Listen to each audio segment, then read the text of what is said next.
चलिए आज एक ऐसी मूवी के बारे में बात करते हैं जिससे आपको सीख तो बहुत मिलेगी, लेकिन आप कई कई जगहों पे रोओगे भी, शायद हंसोगे भी। Well, it's a family comedy drama bye the name of wonder. ये 2017 की मूवी है जहाँ के मेन स्टार कास्ट है Julia Roberts and oven Wilson.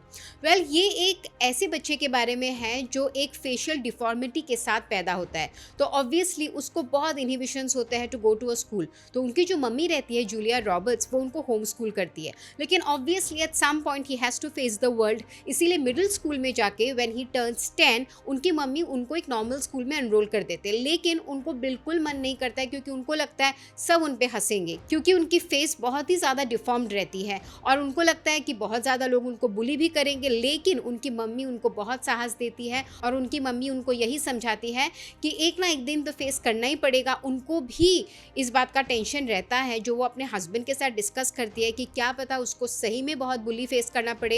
At the end of the day आपको यही रियलाइज़ होगा कि दुनिया में आप अकेले ही आए हो और आपको कुछ भी हो अकेले फेस करना ही पड़ेगा। माँ बाप रहेंगे आपके ऊपर साए की तरह, लेकिन फिर भी you have to face your own situation. उसके बाद वो एनरोल हो जाते हैं और हाँ, उनको काफ़ी बुली भी फेस करना पड़ता है, उन पे लोग हंसते भी हैं, लेकिन at the same time he also make friendships. तो एक लड़का होता है by the name of Jack जिनसे उसकी फ्रेंडशिप होती है, लेकिन एक बार स्कूल में कुछ पार्टी होता है और वो मुखौटा पहने रहता है और तब वो ओवरहियर कर लेते हैं कि जैक किसी दूसरे लड़कों के साथ मिलके उनका पीठ पीछे मजाक उड़ा रहे हैं, तो उसका दिल टूट जाता है। And then he befriends another girl name Summer. तो समर को वो जाके बोलती है कि जैक ने मेरे साथ ऐसा ऐसा किया, उनको बहुत बुरा लगता है और वो जैक को अवॉइड करना शुरू कर देता है और जैक को ये बात बुरा लगता है। तो जैक जाके समर से पूछता है और समर बोलता है ऑब्वियसली क्योंकि तुमने उसका पीठ पीछे जो मजाक उड़ाया था।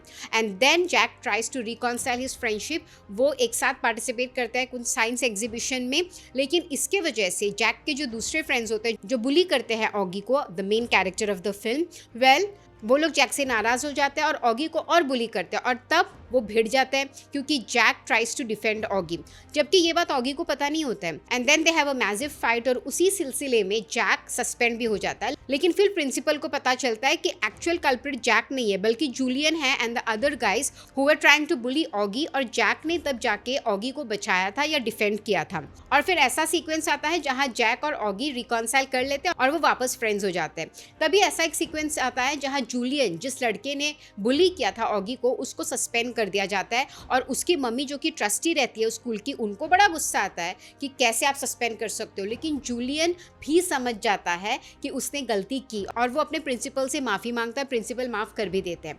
And then the last sequence जो है वो ऐसा दिखाता है कि कहीं पिकनिक पे जाते हैं जहाँ पे कोई दूसरे लड़के, किसी और स्कूल के या सीनियर स्कूल के लड़के उनको ऑगी को बुली करता है और तब वो जो लड़के थे जिसने स्कूल में ऑगी को बुली किया था, जिसके वजह से ऑगी बहुत परेशान हो गया था, वो लड़के ही ऑगी को डिफेंड करने आ जाते हैं। तो इस फिल्म से यही सीख मिलती है कि बच्चों का मन इतना कोमल होता है, मतलब वो लोग आप कुछ भी करो उनके साथ, लेकिन वो इतनी जल्दी माफ़ कर सकते हैं कि शायद बड़े कभी ना कर पाए। आई मीन हम लोग कितना अंदर ही अंदर रख लेते हैं चीज़ों को, ग्रजेस होल्ड करते हैं। बच्चों को बुरा ज़रूर लगता है तुरंत, लेकिन अगर आप उनसे बात कर लो या उसको सुझा लो तो वो लोग तुरंत भूल भी जाते हैं और वापस से उनकी दोस्ती वैसी की वैसी हो जाती है। ऐसा नहीं कि फॉर्मेलिटी के लिए रिकॉन्साइल होता है। तो ये जो प्योरनेस होता है ना चाइल्डहुड का, जो इनोसेंस होता है, वो आपको इस मूवी में दिखेगा। क्योंकि इतना वो बुली फेस करता है, इतना कुछ होता है उसके साथ, फिर भी जब वो लड़के उससे माफ़ी मांगते हैं और वो लड़के समझते भी है कि उन्होंने गलती की है, ये बहुत दिल छू जाने वाली बात है मूवी की।